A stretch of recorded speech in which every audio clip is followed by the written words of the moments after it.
de la insuficiencia cardíaca. ¿Okay? Obviamente, como cualquier tratamiento de cualquier tipo de enfermedad, lo que se trata es de disminuir primero la mortalidad, ¿no es cierto? O sea, tienen que evitar que el paciente se muera o se muera en el momento preciso, se muera, digamos, lo más tarde posible. O si se muere, tiene que morirse porque tiene que morirse y no por nuestra culpa. Si no aprendemos, se van a morir por nuestra culpa. Es interesante. Ok. Y luego había que disminuir la morbilidad. O sea que por lo menos eso significa que al paciente le vaya a mejorar su calidad de vida. O sea, tengo que mejorar la calidad de vida y disminuir la mortalidad como tal. Entonces, obviamente, tengo que disminuir todos los síntomas y todos los signos que puedo en el tratamiento. Eliminar edema es súper importante, reducir su fatiga. Sería ideal que disminuya las internaciones por insuficiencia cardíaca. ¿Sí? Y, por otra parte, su pronóstico. El pronóstico que estábamos diciendo como tal, está en relación con lo que les decía, reducir la mortalidad. Ok, y después la prevención de otros eventos isquémicos, si está infarto, hay que evitar que otra vez se infarte, si tiene insuficiencia cardíaca porque no tomaba medicamentos, lavaremos el cerebro del paciente para que cabalmente el paciente continúe el tratamiento como tiene que ser. ¿Ok? O sea, hay dos tipos de medidas entonces, ¿sí? Las medidas generales, uno, y el otro, el tratamiento farmacológico como tal. Pero las dos tienen importancia, ¿sí? Si no cumplimos las medidas generales, de nada servirá que nuestro paciente haga el tratamiento médico. ¿Ok? O sea que, como dice aquí, las medidas generales, no farmacológicas, tienen igual importancia o más importancia que el cumplimiento del tratamiento farmacológico. ¿Ok? Uno de los problemas número uno que tenemos en nuestro medio, y es por la educación que tenemos, es que aquí dice 20-60%, pero debe ser mucho más, un 50-60-70%, 80%, que los pacientes no siguen el tratamiento médico. ¿Ok? Entonces, ese pensamiento tan fácil que existe, como estoy bien, dejo de tomar los medicamentos, es lo que vuelve otra vez la sintomatología y todo el cuadro clínico de insuficiencia cardíaca. No solamente de insuficiencia cardíaca, sino de muchas enfermedades, ¿no es cierto? Pero obviamente repercute también aquí. Y eso lleva otra vez a que el paciente empeore, a que deteriore su miocardio, a que tenga que ser otra vez internado, ¿sí? Y eso significa inclusive mayor mortalidad y significa mayores gastos. O sea, que es importante, hay que informar al paciente de su enfermedad tal como es, en forma muy sutil, porque no le va a decir, señor, se va a morir dentro de 3 semanas o dentro de un año. Entonces hay que informarle que su enfermedad es demasiado grave, que se cuide, y tal vez sí la familia había que explicarle acerca de la enfermedad y su pronóstico. A la familia es mejor decirle qué es lo que va a pasar, inclusive ahora por cuestiones legales, decirle, bueno, es algo leve o es algo moderado o grave o su sobrevida es poca o su sobrevida es más allá de lo que esperamos, digamos. ¿Ok? Entonces, es una parte. La otra parte es el peso. Lo ideal sería que el paciente con insuficiencia cardíaca, así, incapacidad funcional 3-4, se pueda pesar su peso diario, pero eso no es posible, solamente un porcentaje de pequeño, primero que si compre una balanza, y segundo, que sí tengan y anoten el peso para comenzar a avisar. Ok, hay que avisar a los pacientes si se puede tomar peso, el aumento de 2 kilos en 3 días o en 4 está yendo a la insuficiencia cardíaca. Acuérdense que uno de los criterios de Framingham decía aumento de peso de 4.5 kilos en 5 días. Es un síntoma importante de insuficiencia cardíaca. Entonces, estos pacientes o debían avisarnos si están aumentando para que nosotros dosifiquemos mejor los diuréticos, ¿sí? Y vengan aquí a consulta temprana. Obviamente que si el paciente es obeso, es un problema secundario. Es muy triste la obesidad cuando estás viejo, porque ya nadie te cuida, porque tienes que llevar tu peso al caminar, al subir grados, etcétera. Y todavía si tienes insuficiencia cardíaca más, y si eres un paciente obeso, viejo y abandonado, o sea, ¿qué sucede? La cosa es mucho más triste. O sea, la obesidad hay que tratarla de ese punto de vista para el tiempo. Aparte, la ingesta de alcohol, obviamente el sodio es nuestro enemigo. Tenemos que indicarle una dieta pobre de sodio. Y aquí no tenemos el apoyo de dietistas especializados en esas cosas en el hospital como tal, o sea, en el servicio de cardiología me refiero, ¿sí? Pero debíamos decirle al paciente que coma por lo menos de 3 gramos por día. Eso es 2 gramos tiene la dieta corriente de nosotros, sin sal, porque la papa tiene sal, la lechuga tiene sal, la zanahoria tiene sal, todo tiene sal. Entonces, debía restringirse a eso, a 2 gramos, a, o menos de 2 gramos si está en estadio D, o sea, en ese estadio de insuficiencia cardíaca congestiva grado 4. Solamente que hay que tener en cuenta que en los gerontos, en personas de 60 o 70 años, mejor, de 70 años para adelante, no hay que quitarles el sodio de esta manera, porque los viejitos se olvidaron la homeostasis del sodio, se olvidaron manejar el sodio. Entonces, cuando vos le pones una dieta hiponatrémica seria, entran hasta en coma, ¿sí? 2 casos yo he tenido de 2 señoras que realmente no comían sodio porque se les dijo que no, a pesar de indicándoles que comen un poco, pero ellas fanáticas, y los 2 entraron en coma, pensaron que era un accidente vascular y era nomás hiponatremia severa. Le metimos sodio y listo, acabó el problema. La ingesta de líquidos tiene que ser a lo que quiera el paciente, no hay mucho lío aquí. ¿Sí?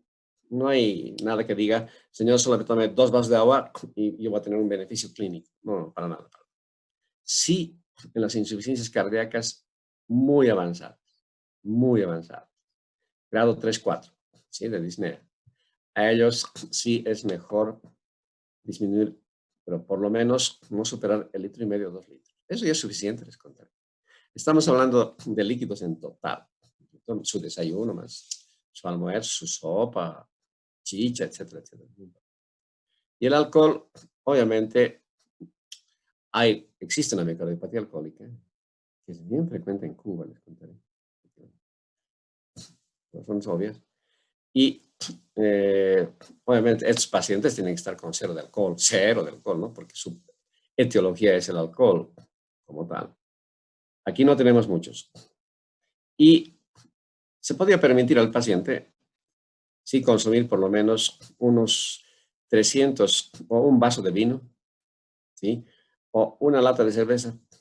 No hay ningún problema, ni siquiera se va a cruzar con los medicamentos, porque, bueno, no, pero la mayoría de la gente cuando toma medicamentos no toma alcohol porque cree que le afecta, mejor, obviamente que mejor, ¿ok? Ahora, si el paciente es mujer, es mejor reducir esta cantidad y obviamente pacientes como yo, igual de igual manera. El tabaquismo, cero, cero en los pacientes con insuficiencia cardíaca, porque están yendo a la competencia, la nicotina y el dióxido de carbono, están yendo a la competencia del oxígeno que queremos que llegue a todo el organismo. O sea, el organismo cero. Bueno, si siguen fumando van a aparecer así. Me voy a alegrar porque siguen fumando. Fumar es una cosa idiota, ¿no? No sirve para nada. Aparte, si quieres ser amaret, es un gasto de dinero y te lleva al infarto, ¿sí? Si tienes insuficiencia cardíaca, a empeorar tu insuficiencia cardíaca o a tener cáncer. Entonces hay que elegir así de fácil las cosas. Es importante que estos pacientes, especialmente mayores de 60 años o por ahí, tengan vacunas. La vacuna antigripal que existe ahora, o contra la influencia, y con la H2N2, están aquí. Esas vacunas existen.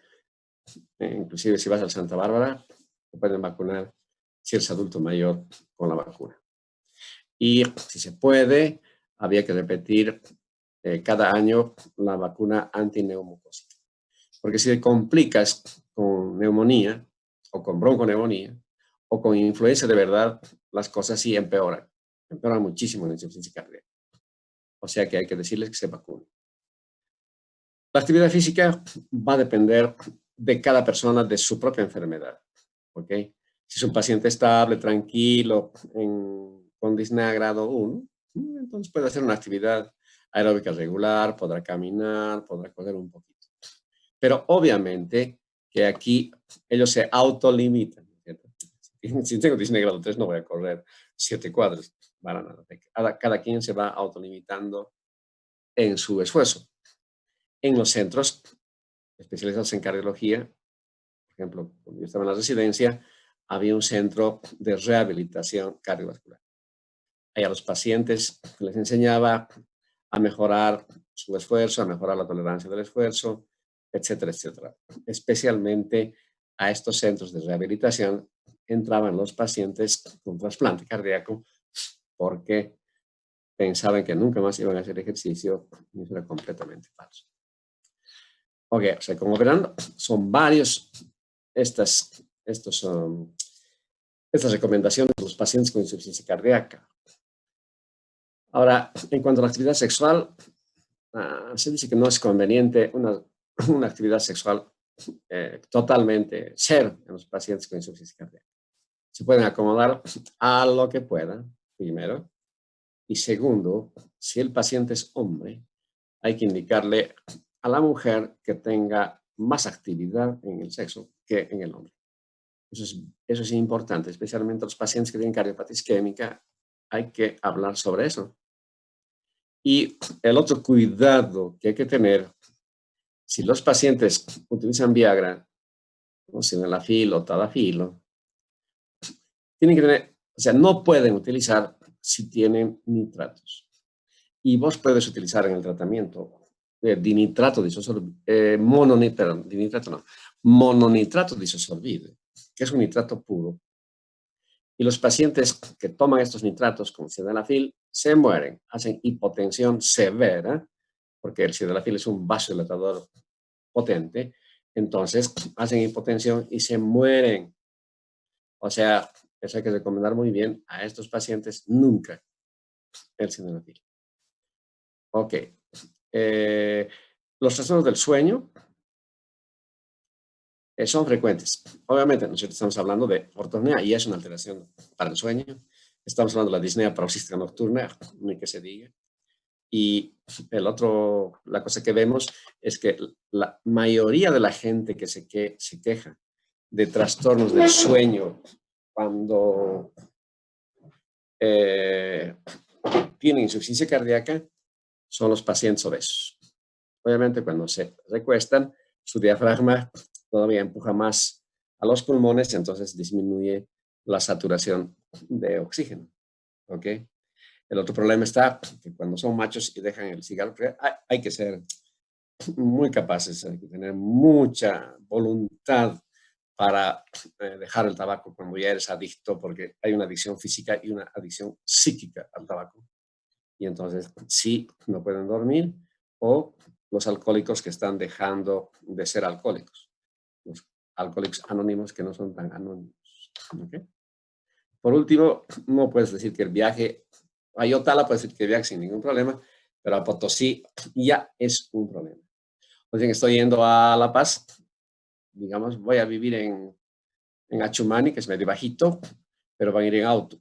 Entonces van a ir a Potosí, después van a ir al altiplano, después van a subir hasta Oruro, después van a llegar al alto a 4.000 metros de altura. Esas cosas hay que ver, no conviene. Otra cosa que no conviene, bueno, en climas extremos me refiero a supercalor, que vayan a la jungla del Amazonas, digamos. ¿Okay? Muy bien. Otra cosa que vemos es una cosa lógica. Los pacientes con insuficiencia cardíaca como tal tienen episodios de depresión porque saben que se van a morir, porque saben que están mal, ¿sí? Porque saben que cada vez están peor, peor, peor. Y sería importante tener un apoyo psicológico en estos pacientes. En mi centro había 2 psicólogas. ¿Sí? Una se encargaba de nosotros también y la otra parte de los pacientes. O sea, como verán, son 12 indicaciones no farmacológicas y cada una tiene su importancia para no olvidarse. Y el tratamiento farmacológico Es bien individual primero, súper individual. Si bien hay fármacos, tú tienes que amoldarte a la dosis y a los medicamentos dependiendo de cada paciente, de cada paciente. Esa es la parte un poco más complicada, pero que te va dando la experiencia. ¿Ok? Por eso, si pueden hacer residencia, vayan a hacer a lugares donde hay demasiado paciente, porque la cantidad de paciente hace la experiencia también. No es lo mismo que hacer residencia con 4 camas o 10 camas en tu servicio, a que hagas con 50 camas.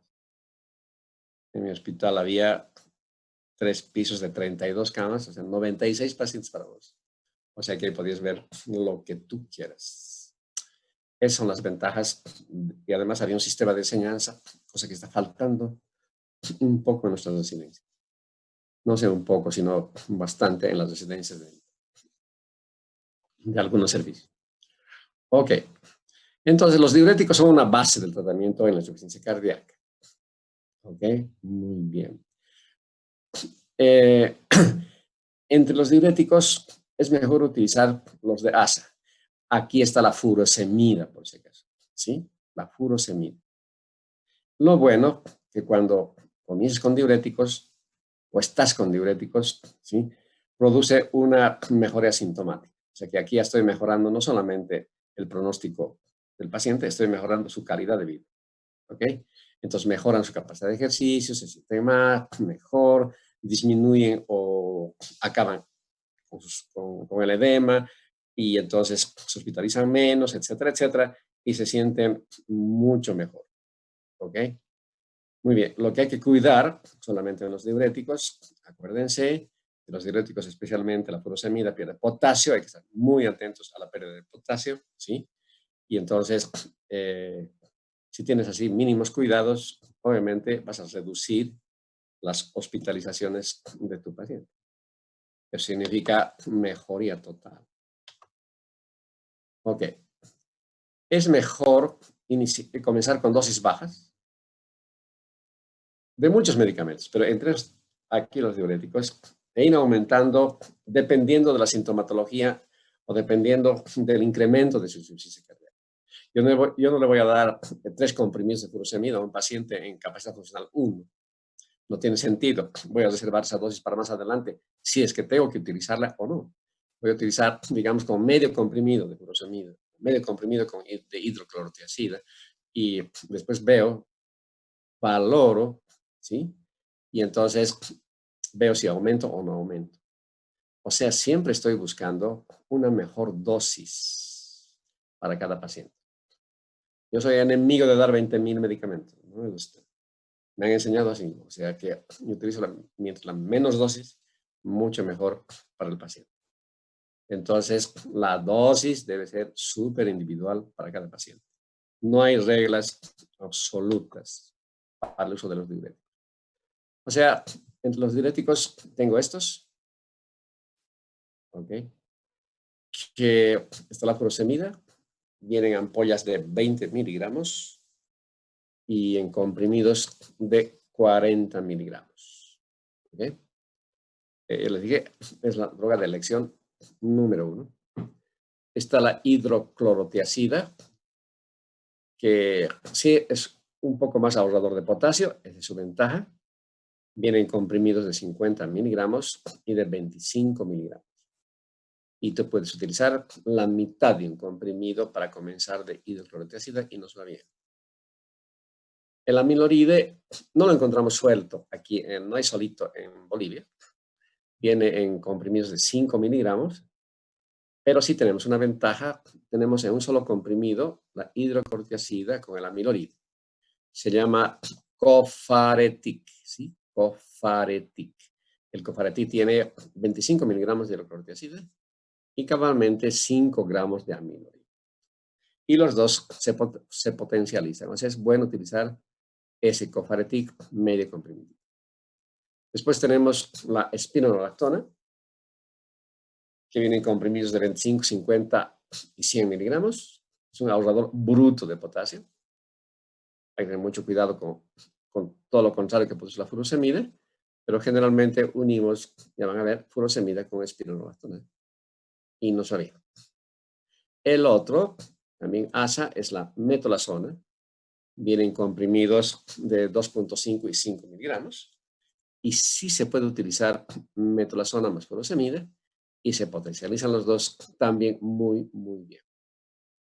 Y aquí faltaría la eplerenona, que vamos a hablar un poquito más adelante, que es otro diurético de reciente fabricación. ¿Qué estamos haciendo con el diurético? Esto hacemos. ¿Se acuerdan que teníamos un burrito con insuficiencia cardíaca? Lo que hacemos con el diurético es esto. Le estamos poniendo una zanahoria al corazón para que mejore, para que esté más contento, y estamos mejorando su ejercicio y la calidad de vida del burrito. Los otros medicamentos que podríamos utilizar son los IECAS. Y en IECAS tengo dos, el enalapril y el lisinopril. En nuestro medio estoy hablando. ¿Okay? El enalapril vienen comprimidos de 5, de 10 y de 20 miligramos, y el lisinopril viene de 10 y de 20 miligramos. ¿Ok? Estos que son inhibidores de la angiotensina están inhibiendo el sistema renina-aldosterona. Entonces, son buenísimos, pero hay que utilizar a bajas dosis. ¿Sí? Es mejor a bajas dosis. Acuérdense que son medicamentos que en su primera línea no es insuficiencia cardíaca, sino la primera línea es antihipertensivo. Son excelentes antihipertensivos. Entonces, cuidado que un paciente con hipotensión le den enalapril. Y lógico, ¿no? No pues es una contraindicación. Entonces, eso hay que valorar muy bien, y las dosis bajitas sería mejor utilizar lisinopril, porque tengo la opción de dar hasta 2.5 miligramos. O sea, la mitadcita de ese comprimido de 5 miligramos que existe en el comercio. Así que no hay problema. ¿Ok? Bueno, puedes dar en cualquier capacidad funcional. Desde la 1 hasta la 4, no hay problema. Solamente, bueno, hay que ver sus contraindicaciones como todo paciente. ¿Y qué hacen en el enalapril? En la fisiopatología mejora la precarga y la poscarga. Esa es la gran ventaja del enalapril.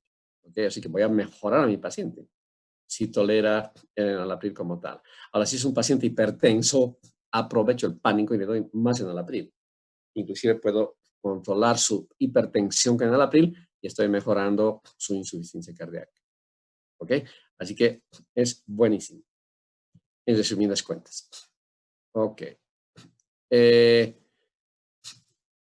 hace si utilizo un diurético más un IECA? Estoy haciendo esto. Estoy mejorando su carga. Estoy disminuyendo su carga. ¿Sí? Y me estoy quedando con una precarga que es livianita. Entonces, genial. Mi burro va a estar mucho más contento. ¿De acuerdo? Va a ser mejor ejercicio, mejor tolerancia al ejercicio, menos síntomas, menos todo. O sea, hay que procurar diurético más un IECA. No repetir, hay que valorar la dosis nomás muy bien del IECA, pero estoy disminuyendo la precarga y la poscarga. O sea que genial para mejorar a mi burro con insuficiencia cardíaca. Hay que tener cuidado con los IECAs si hay hipercalemia. O sea, cuidado con el IECA y la espironolactona. Hay que testear muy bien el potasio. Está contraindicado en los pacientes con insuficiencia renal, con creatinina más de 2.5. Angioedema no vemos muy frecuentemente. No es la arteria bilateral, no la vemos muy frecuentemente. ¿Sí? Y estas dos cosas son importantísimas, el potasio y la creatinina en tus pacientes. Pero acuérdense que ya hemos pedido un laboratorio donde había sodio, había potasio, citosina en cloro, y había creatinina y urea para valorar este detalle. Y la hiperpotasemia, porque produce hiperpotasemia, a veces produce hipotensión sintomática, que no es muy frecuente, y la tos, que se presenta casi en el 90% de los pacientes con enalapril, tienen tos irritativa. Si hay tos, hay que discontinuar, ni vuelta, ni vuelta. Entonces, el captopril fue el primero enalapril que apareció, era buenísimo, tiene menos tos, todo. Ese no existe en nuestro medio. Si el enalapril, que les he dicho de 2.5 hasta 10 o 20, si tolera el paciente, y el lisinopril había que dar de 2.5 y 5. Aquí no tenemos comprimidos de 5, ¿sí? Solamente tenemos de 10. O sea, tendríamos que llegar a 5, nuestro medio, y después hasta 20. Hasta 35 casi nadie llega en cuanto a esta dosis. Vienen los ARA2. Aquí tenemos el losartán, valsartán, candesartán, olmesartán, telmisartán, eposartán, todos los tanes. Pero, ¿cuándo se indican? Solamente con esto. Pacientes con insuficiencia cardíaca, no importa cuál, que no toleran el IECA. Si hemos visto el IECA por estas cosas, no toleran o están contraindicados o tienen efectos adversos, entonces sí, recién pienso en un ARA2. No pienso en los sartán, que es el más común, que vienen 50 miligramos, no pienso yo así para dar a estos pacientes. ¿Ok? Muy bien. Entonces, por eso no debe ser considerado un equivalente o superior a los IECAS. Okay. Las contraindicaciones casi son lo mismo que los IECAS, de los ARAS, ¿sí? Y lo que sí hay que ver, lo que tenemos más frecuencia, es el deterioro lento de la función renal. Pero a larga data, así que puedes darlo más tranquilamente un ARA cuando eso ocurre. ¿Cuáles son las dosis? Los sartán vienen comprimidos de 50 miligramos. Puedes dar 25, puedes dividir en 2 por día, que es la dosis generalmente que utilizamos. Utilizamos 50 miligramos en una sola toma, ni siquiera yo utilizo dividido, uno nomás es lo mismo. El candesartán viene en comprimidos de 8 y 16 miligramos y se puede utilizar la mitad o uno, o sea, 8 o 16 miligramos. ¿Van bien? El valsartán viene en comprimidos de 40, 80, no, perdón, no viene de 40, viene de 80 y 160. Entonces, hay en nuestro comercio y se puede utilizar la mitad o los 80, los 40. O sea, aquí tendría 40, 80 o 160 miligramos. El olmesartán viene en comprimidos de 20 y 40 miligramos.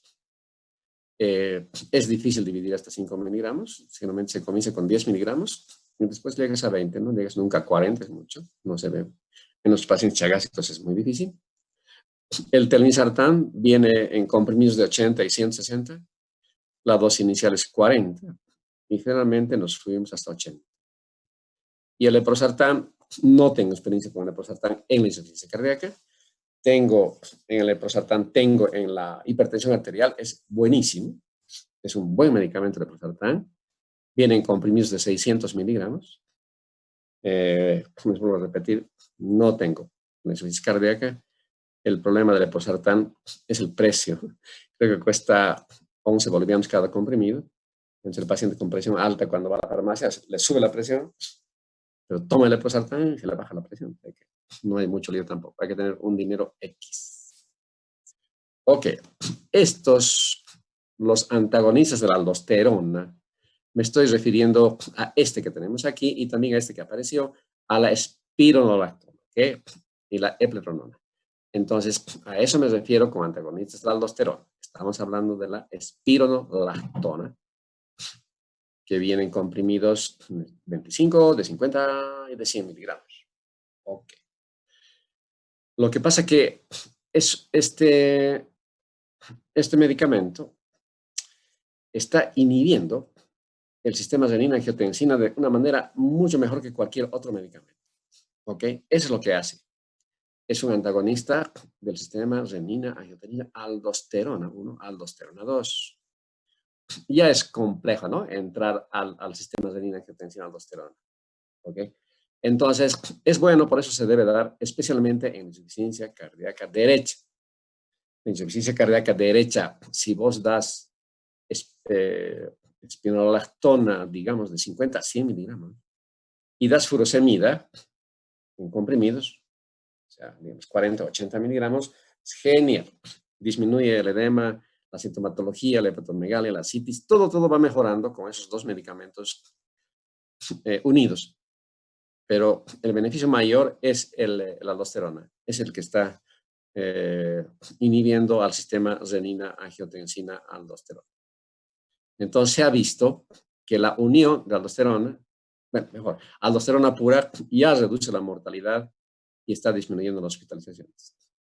Si eso le da el diurético a nuestro paciente, entonces, obviamente, el paciente, la furosemida va a mejorar mejor.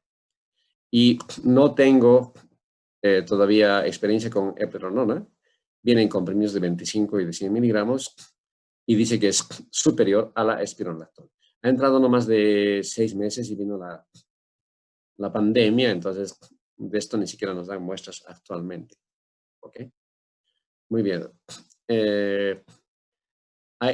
Lo ideal de utilizar espironolactona es en estos pacientes, es decir, yo con insuficiencia cardíaca severa, y aquí no está, creo, insuficiencia cardíaca derecha.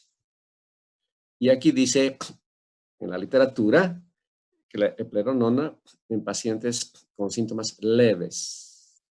O sea que tal vez yo podría elegir eplerenona en pacientes con capacidad funcional 1-2 y me reservo espironolactona para pacientes en capacidad funcional 3-4. Ese podría ser una opción bastante interesante. ¿Okay? De todas maneras, se ve con la espironolactona, pero a largo dato y a altas dosis, me estoy refiriendo a 100 miligramos de ginecomastia, impotencia sexual. ¿Sí? Esto es, pero típico de la espironolactona. Y se habla otra vez, les digo, no tengo la experiencia, que si existe esto, había que hablar eplerenona, que no tiene estos dos alteraciones, dos efectos secundarios. ¿Okay? Ginecomastia e impotencia sexual. Voy a hacer la prueba y les aviso. Bueno, al año, cuando estén repitiendo, ya les aviso de la eplerenona, quién sabe. ¿Okay? De todas maneras, como son retenedores de potasio brutos, hay que hacer el control siempre al principio del tratamiento de potasio. Yo les hago cada 2 meses o cada 3, siempre le pido sodio y potasio para estos pacientes. ¿Okay? Siempre hay que monitorizar. O sea que está obvio, está contraindicado con la hipercalemia, también con la insuficiencia renal. ¿Okay? Y no le voy a dar yo otro diurético que produzca también retención de potasio. Ok, los efectos adversos son estos, la hiperpotasemia, que también se puede notar en el electro. El electro sale el potasio alto también. Ok, y hay que monitorizar la creatinina. Okay. Y el otro efecto adverso que les dije, la ginecomastia. Pero aquí se dice que debe reemplazarse con eplerenona y las cosas van bien. Entre los beta bloqueantes, hay que tener el súper cuidado. Hay beta bloqueantes y beta bloqueantes. Primera noción filosófica de lucubración. Segunda lucubración filosófica, hay beta bloqueantes cardioselectivos y beta bloqueantes no cardioselectivos. La otra lucubración filosófica, una cosa es tomar beta bloqueante y la otra cosa es quedar beta bloqueado. Yo puedo dar a un paciente, digamos, 50 miligramos de atenolol y no está beta bloqueado, está tomando nomás. ¿Y qué quiere decir que esté beta bloqueado? Dos cosas. Que esté un poquito bradicárdico, que disminuya la frecuencia cardíaca, y segundo, que disminuya la presión arterial. Ese es un beta bloqueo de verdad. Mientras no consigo esas dos cosas, está tomando beta bloqueantes como agua de mote y no le está sirviendo para nada. ¿Ok? O sea que no todos los beta bloqueantes van a entrar a la insuficiencia cardíaca. Peor aún, los que son fuertemente inotrópico negativos, que me disminuyan la contractibilidad miocárdica. Ahí está el atenolol, está el propanolol. Si le doy atenolol a una eficiencia grado 4, seguramente en 3 días lo mato. Así de fácil es esto. Por eso hay que utilizar los betabloqueantes indicados solamente para la insuficiencia cardíaca. Y miren, pueden utilizar ustedes en leves insuficiencias cardíacas o leves.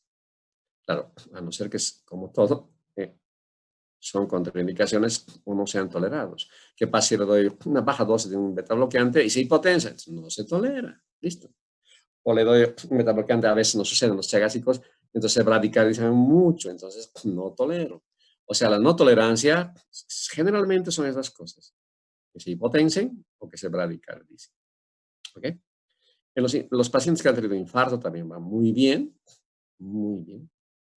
pero ¿qué hace el bloqueante en nuestro burro? Como es está bloqueando su frecuencia cardíaca, ¿sí? Y la hipotensión. Le está poniendo un límite a su corazón de velocidad. Y esto es bueno. ¿Por qué? Porque está ahorrando energía. O sea, el paciente va a mejorar su sintomatología como tal, porque está ahorrando energía miocárdica como tal, está mejorando especialmente la fase 3-4 de ese que vimos del potencial de acción.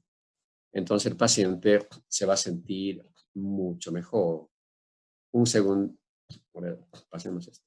Estas son las dosis de los beta bloqueadores.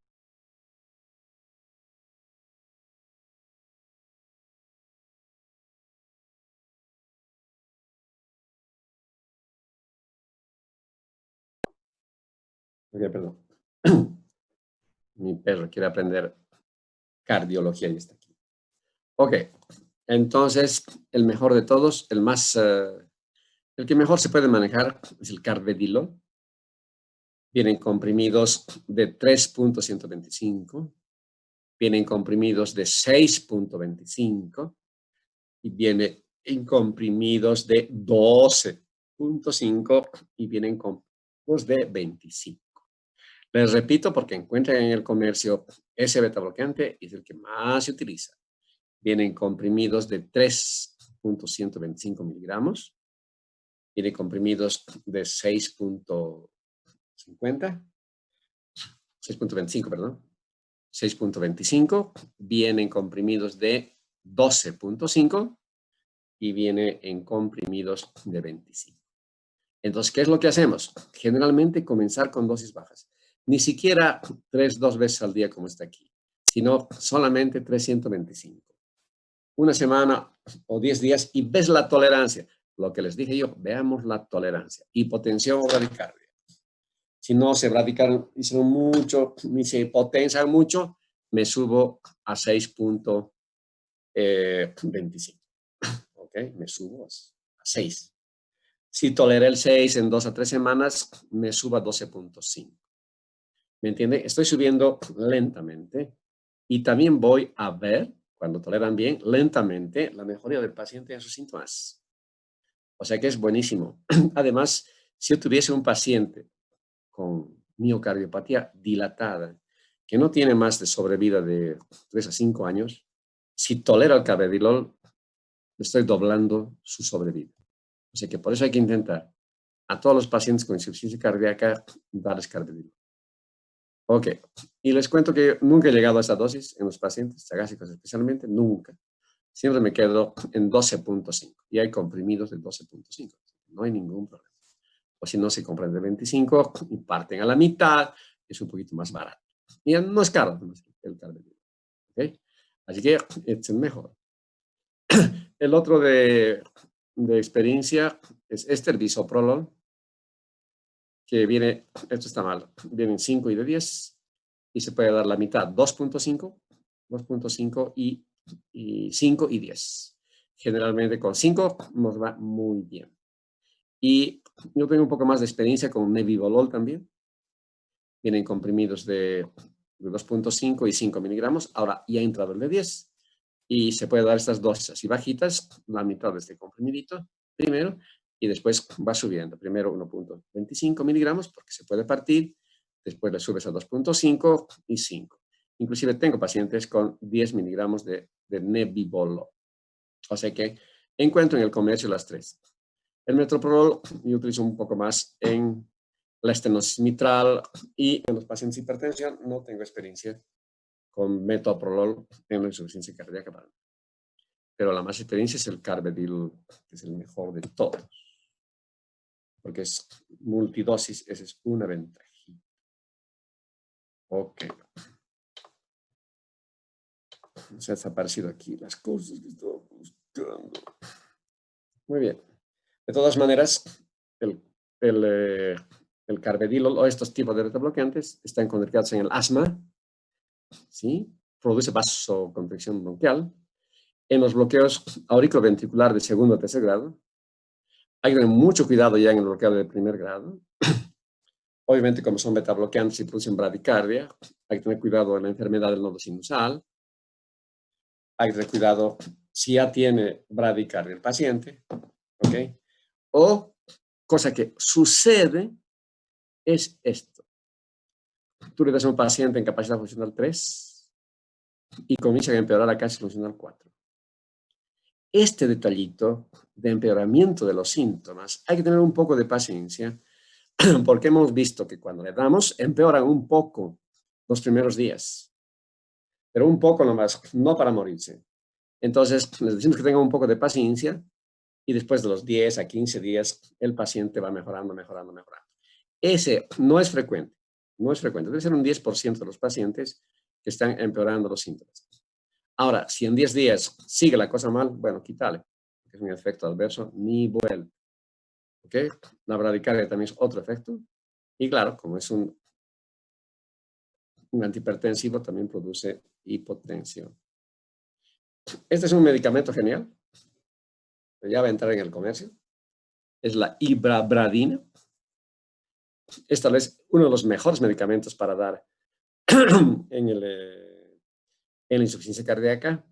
Solamente hay que acordarse siempre que está contraindicado con betabloqueantes. No puedo dar ibabradina con cualquier tipo de betabloqueantes. ¿Sí? Es una contraindicación absoluta. Hay unos canales en el nodo sinusal, hablando ya de cosas más finitas, ¿sí? Que se llaman los canales IF. Son células que están entrando en la contracción regular, son marcapasos. Es el marcapaso del nodo sinusal. ¿Ok?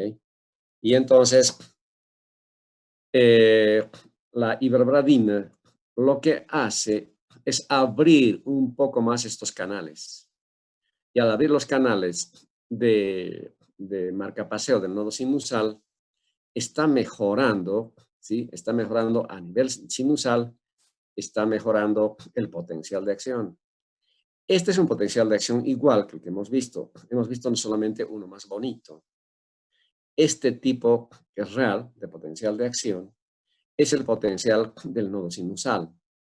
Hemos visto nosotros, para aprender, el potencial de acción del nodo auriculoventricular, que se acuerdan, ¿no es cierto? Era, a ver si puedo hacer algo hoy para que se entienda mejor. Digamos, hicimos, ¿no es cierto?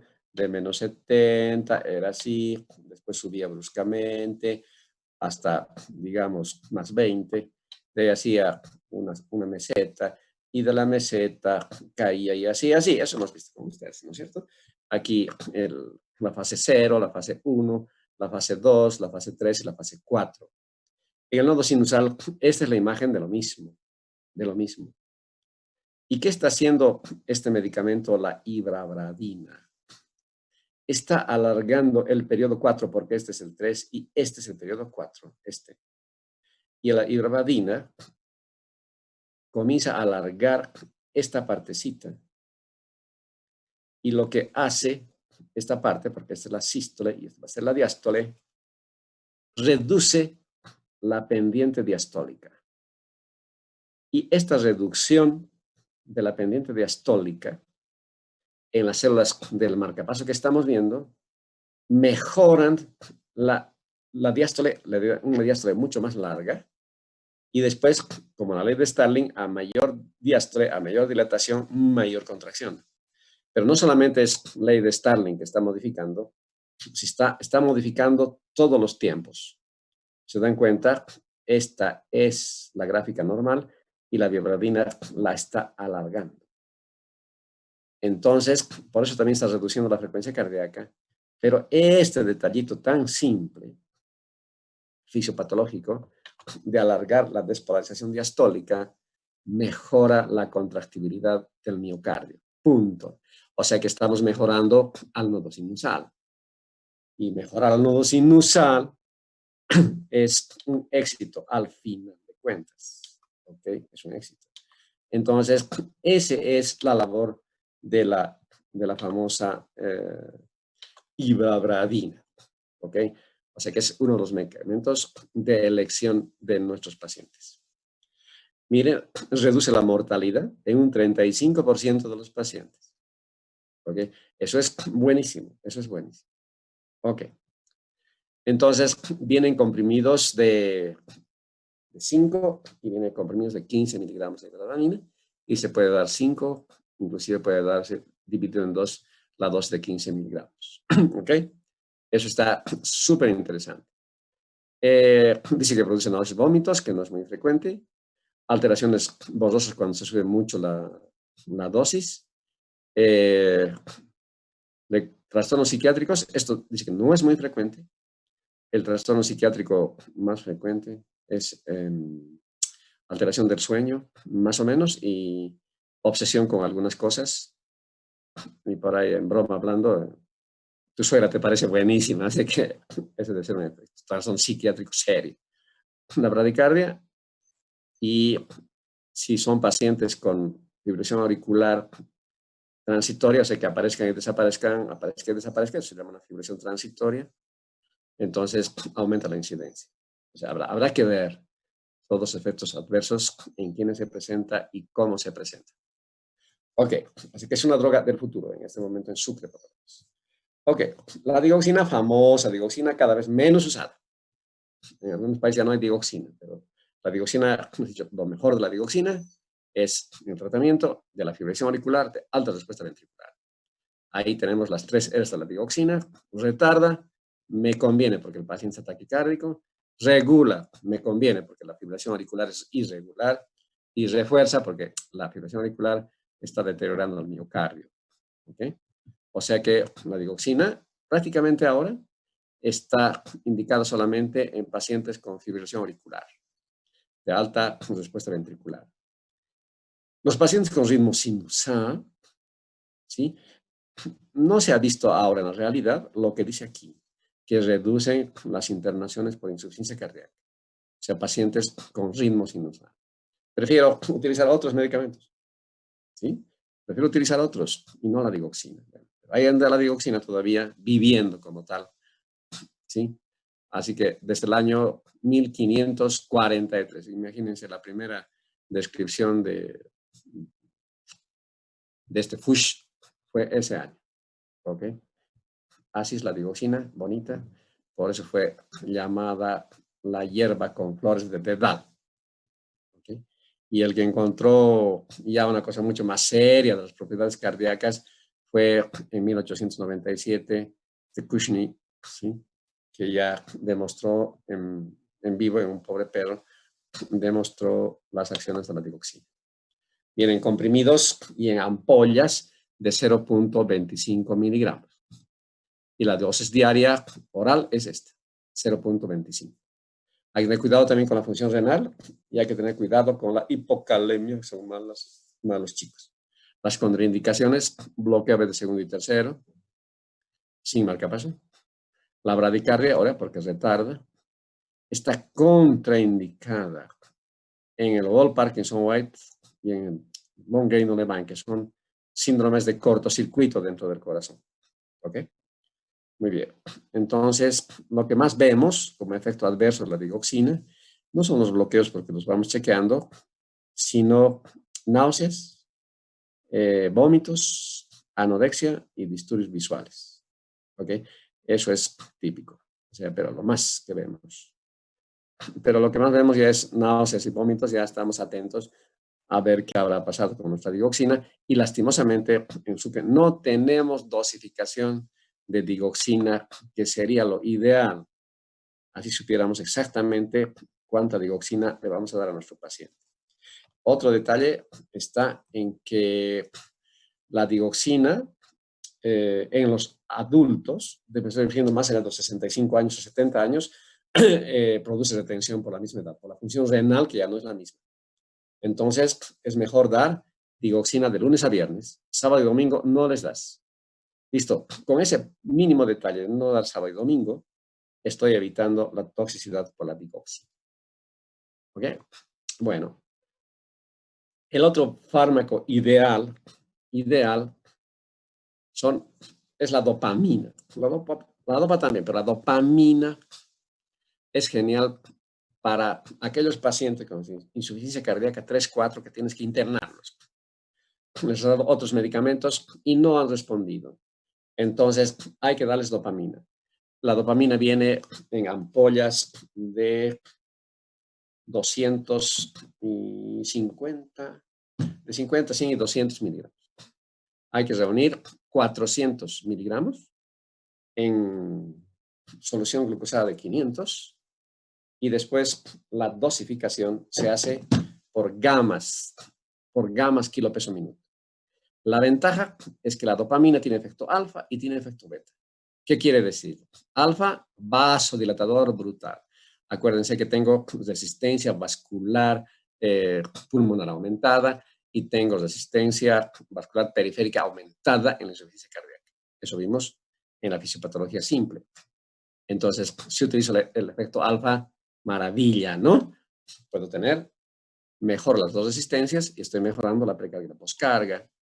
Entonces, la dosis alfa es esta, de 0,5 a 5 gamas kilo peso minuto.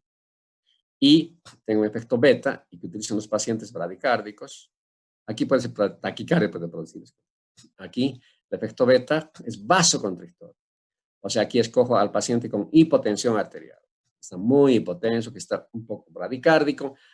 Genial. Voy a utilizar el efecto beta a ese paciente con 10 miligramos, gamas, kilo peso minuto.